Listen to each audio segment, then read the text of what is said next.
Hi everyone, welcome to my channel and welcome back. I'm Jeannie and I've been seeing cute little floral ghosties everywhere this year, so of course I wanted to give it a try, but I need to get to my base first. So my base is going to be this Scary Berry duo from Sea and Designer Dips, and you know I love purple and this duo is just so gorgeous.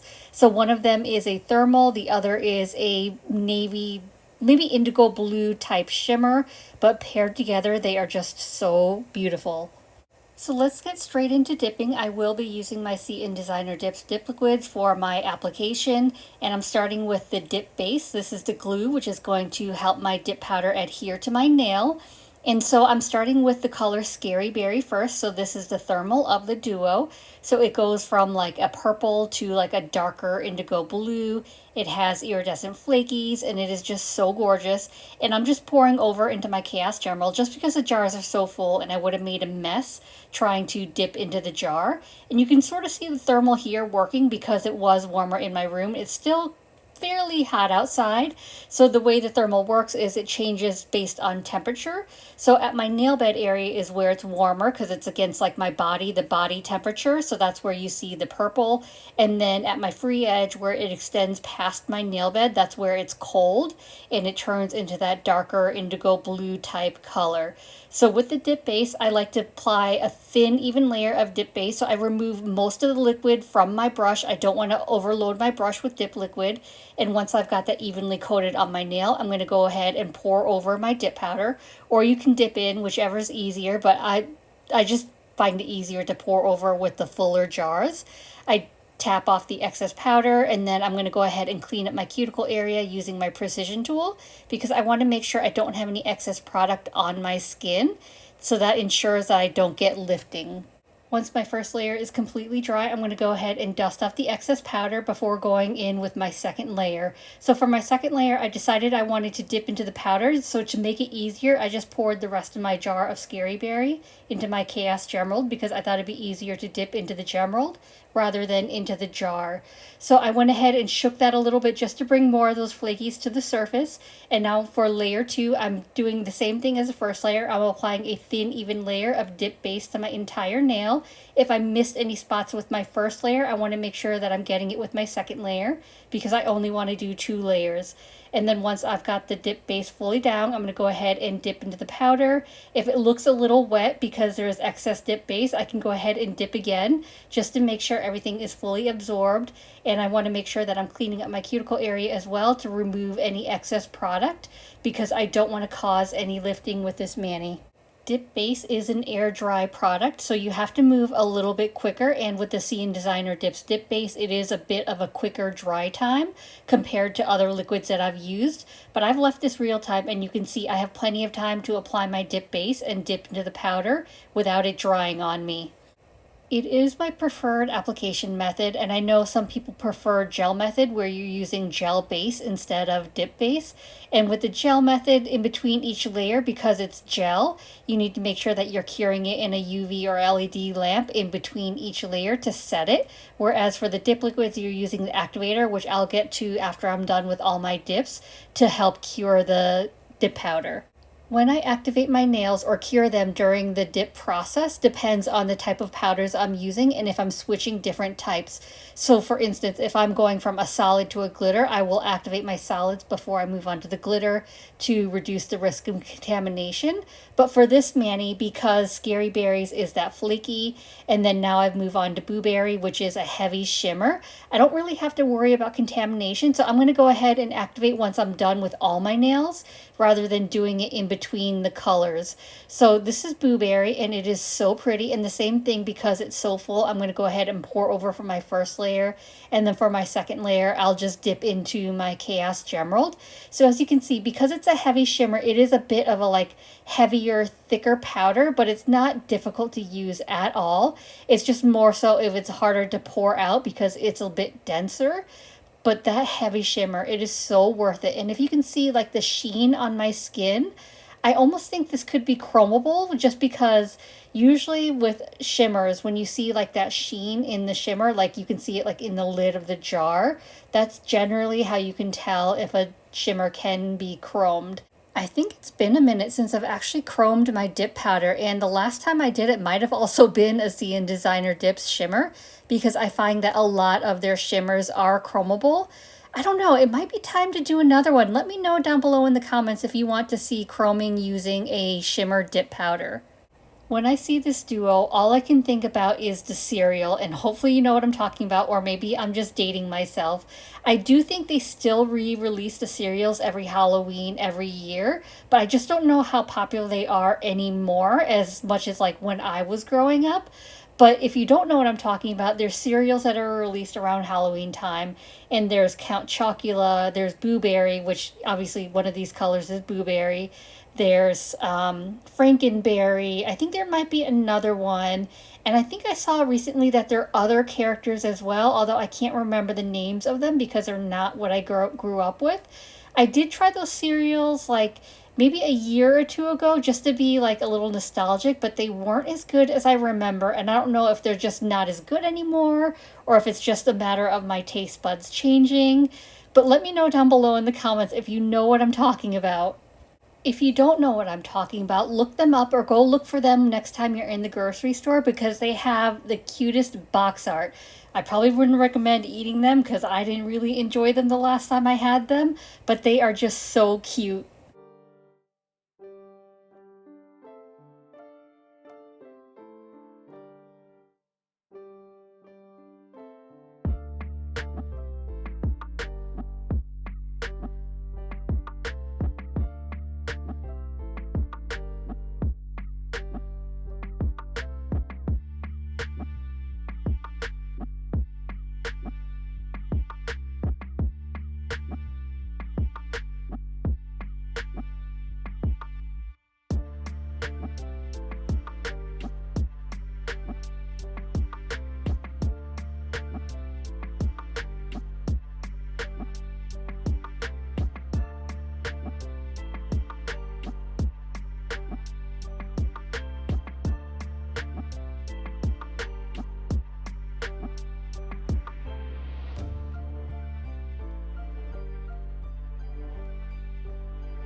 I went ahead and capped all my nails in clear, activated and filed and buffed off camera. So here's how the mani's looking.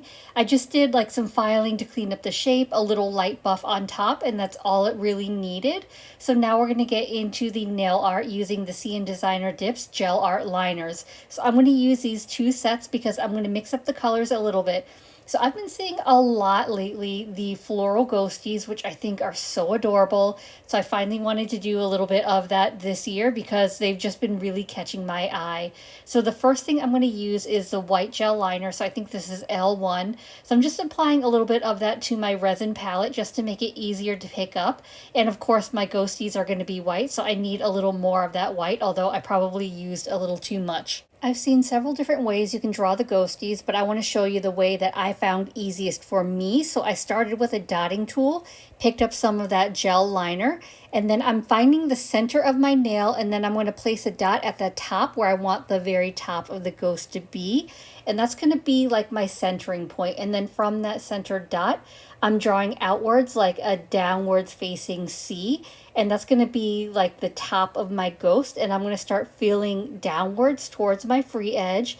And then I want to make sure that my gel liner is as thin as possible. So I want thin layers, because if it's too thick, it could not cure properly, especially because white is so opaque that you want to make sure that it's able to cure all the way through, as well as if it gets too thick, it could wrinkle when you try curing it. So at the bottom of the ghosty, it's never like a straight line. So like if you think about a ghost wearing a sheet, it's going to be a little uneven. So I'm kind of drawing like scallops at the bottom just to kind of show like that wavy line. And then once I'm happy with that, I'm going to give it a cure for a full 60 seconds. Once my white is fully cured, I'm going to create some eyes on the ghosty. So I'm using the black gel liner, which I believe is probably L2.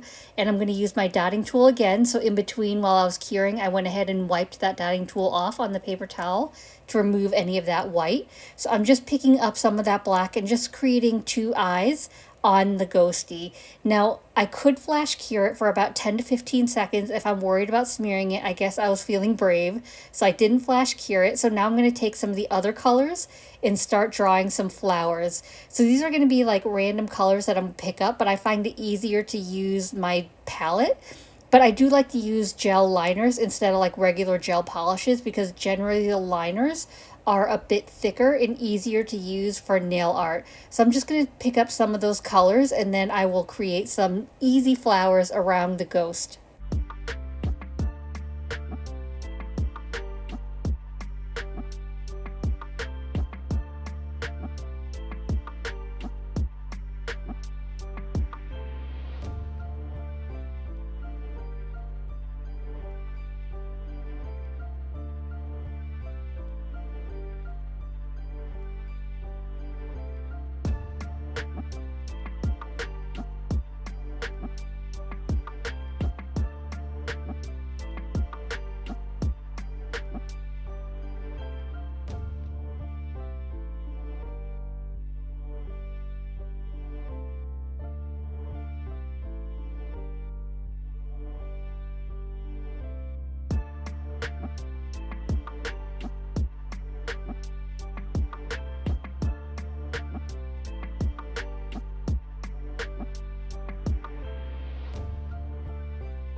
I gave my nails a full cure for 60 seconds in my lamp, and then after it cured, I went ahead and wiped them down with a lint-free wipe and some isopropyl alcohol, just in case there was some leftover gel residue. I didn't want it smearing because I will be using dip top coat. So in order for a dip top coat to dry, it does need activator, so I'm applying one final layer of activator to all my nails, and then once I've got that on all my nails, I'm going to wait a full 2 minutes before I go in with my dip top coat.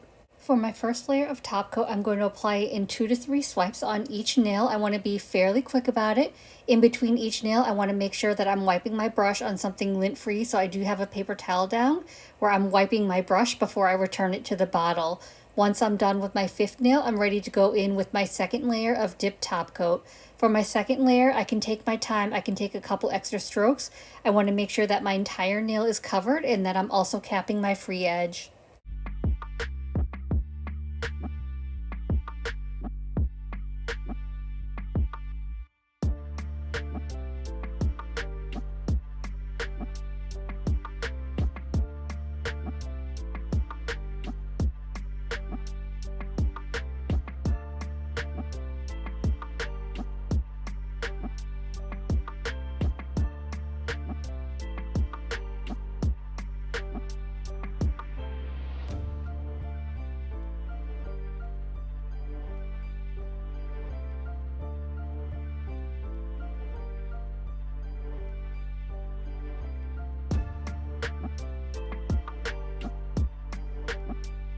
As always, I'm going to finish off my mani by rehydrating my cuticles with my Scales of Mermaid cuticle oil. This is in the scent Spooked. This is a mainline scent that released last year. And of course, I love that the ghostie on the label matches the ghostie on my mani. I always like to go a little extra with my cuticle oil just to rehydrate my skin, finish up my mani. And I'm not going to lie, I've been extra stressed lately with work and going back into the office more. So I'm ashamed to admit there has been some stress picking. So I'm giving my skin a little extra TLC. So that pretty much wraps up today's mani, and I am so happy with the way this turned out. I am so glad I decided to finally do the Floral Ghosties because I think it is just so cute. And I love how like the pop of cuteness is against like the darker colors of this duo. So I hope this video was helpful. I hope you enjoyed it. And if you did, I'd appreciate it if you gave this video a thumbs up. It lets me know to continue creating content like this, and it also helps YouTube recommend me to others, which helps grow my channel. If you haven't already, please consider subscribing. I upload content every Monday and Thursday at 9:30 a.m. Eastern Standard Time. As always, I appreciate you being here. Thank you so much for watching, and I will see you in the next one. Bye.